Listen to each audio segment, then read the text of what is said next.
Si nous sommions, Julien Martineau.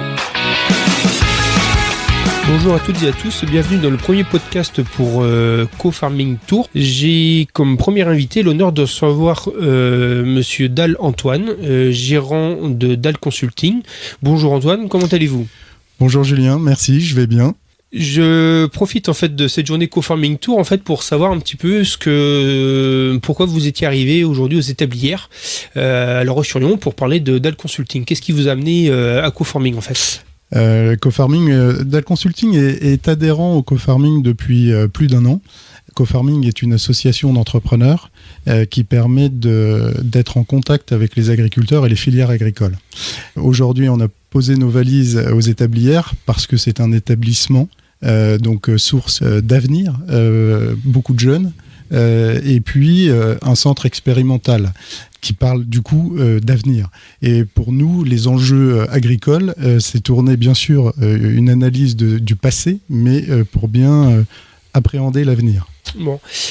Est-ce que tu peux nous expliquer un petit peu ta carrière ou ton parcours ? Qu'est-ce qui t'a amené en fait aujourd'hui à avoir construit aujourd'hui Dal Consulting ? Je suis agriculteur dans le Grand Est. J'ai développé il y a plus de 25 ans maintenant une activité de production et de commercialisation de bois énergie. Et à l'époque, je me suis trouvé finalement un peu seul pour développer mon activité. Et donc, par le fil des années, après avoir produit et commercialisé du bois, je me suis dit, en fait, il va peut-être falloir aider mes pairs à monter des projets. Et donc, c'est en ça que j'ai créé Dal Consulting, société qui est active aujourd'hui en France et puis aussi en Afrique. On a une base au Bénin où on est actif en Afrique de l'Ouest.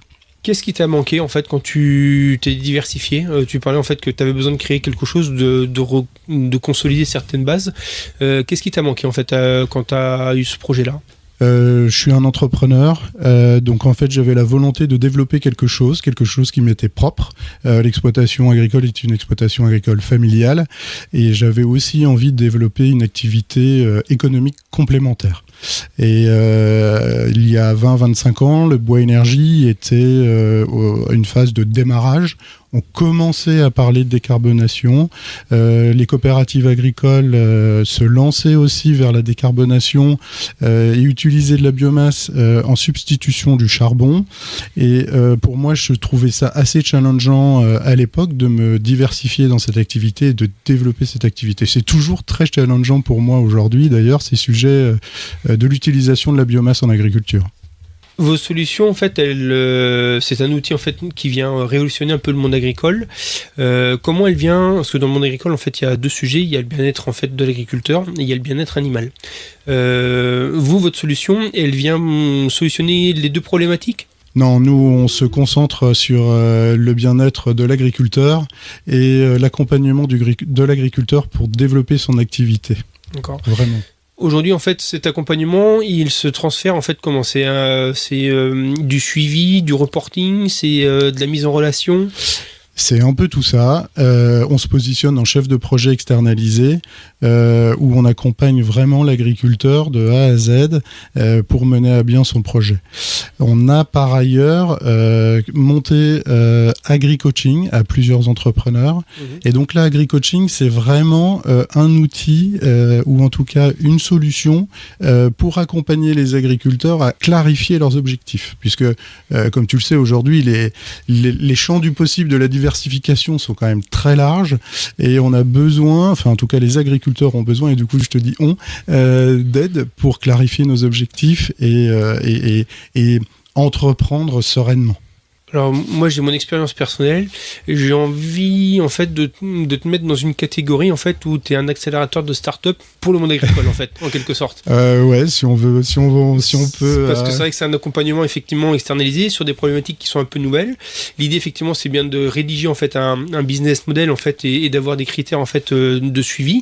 Et en fait c'est dans cette action-là en fait que tu agis en fait. Ouais, tout à fait, Julien. Ouais, c'est ça. C'est un peu comme un start-upper, effectivement. Oui. Et au final, on retrouve ce côté entrepreneuriat qui t'anime beaucoup. Oui. Ça te permet toi aussi au quotidien d'avoir beaucoup de dynamisme aussi sur ces suivis-là. Aujourd'hui, DAL Consulting, c'est combien de personnes ? C'est une petite dizaine de personnes réparties sur 3 bases. On arrive aussi à travailler à distance avec les outils digitaux que l'on a aujourd'hui. Donc voilà. Ok. Votre plus beau projet, votre plus belle fierté des projets accompagnés, c'était lequel ? Ou s'il y en a plusieurs, quel est Il y en a plusieurs parce que si tu veux, quand on arrive à accompagner un agriculteur et qui se lance dans une diversification et qu'il le fait sereinement, c'est une réussite. Quand on a une collectivité locale qui vient nous chercher pour dynamiser ses territoires ruraux, pour nous c'est une réussite aussi. Et quand on crée ou développe une filière en Afrique, et là notamment je pense au Bénin, la filière manioc, on en est fiers. Vous intervenez effectivement sur tout le territoire. Toutes les énergies, vous êtes toujours limité sur le bois ou vous faites autre chose en parallèle ? Alors, en France, essentiellement la biomasse. L'agrivoltaïsme aussi est un sujet, puisqu'en fait, on a aujourd'hui des agriculteurs qui veulent porter leur projet.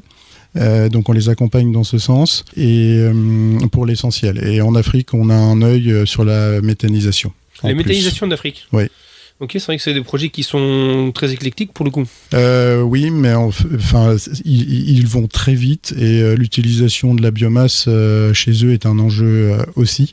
Mix énergétique, indépendance énergétique, ce sont finalement des enjeux que l'on voit à peu près dans quasiment tous les pays où on a une activité et décarbonation. Même aussi, bien sûr, en Afrique, on réalise des bilans carbone en Afrique. C'est des gens qui veulent faire, mais qui veulent faire consciemment et bien du premier coup. Exactement. Ils ont finalement un coup d'avance sur nous puisqu'ils vont bien plus vite. Ils profitent des technologies que l'on a aujourd'hui.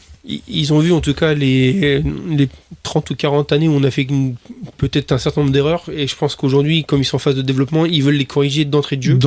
Et pour effectivement subvenir aux besoins du continent.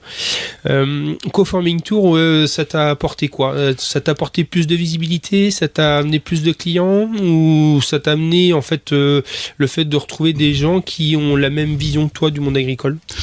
Alors, même vision, pas forcément, et c'est en ça que c'est très intéressant parce qu'on échange, et en fait le co-farming, surtout ce que ça m'a apporté, c'est justement de l'échange entre entrepreneurs.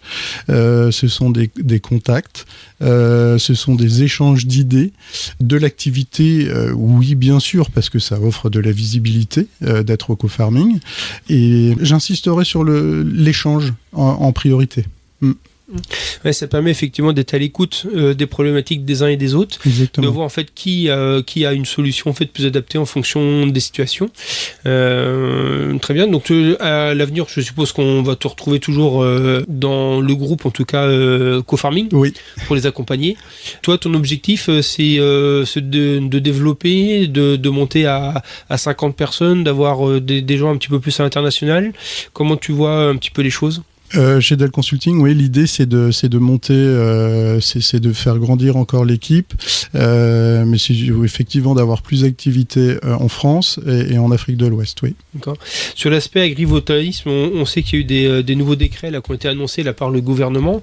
Est-ce que vous regardez cet aspect juridique aussi dans l'accompagnement des projets ? Oui, tout à fait. Bon, on est adhérent aussi à une association qui est vraiment spécialisée agrivoltaïsme pour être en veille et notamment être en veille législatif sur les possibilités d'installation de solutions agrivoltaïsme, oui, bien sûr. Ouais. Eh bien, écoutez, merci pour cette prise d'échange. On arrive, on boucle les 10 minutes de podcast, donc c'est plutôt pas mal pour une première.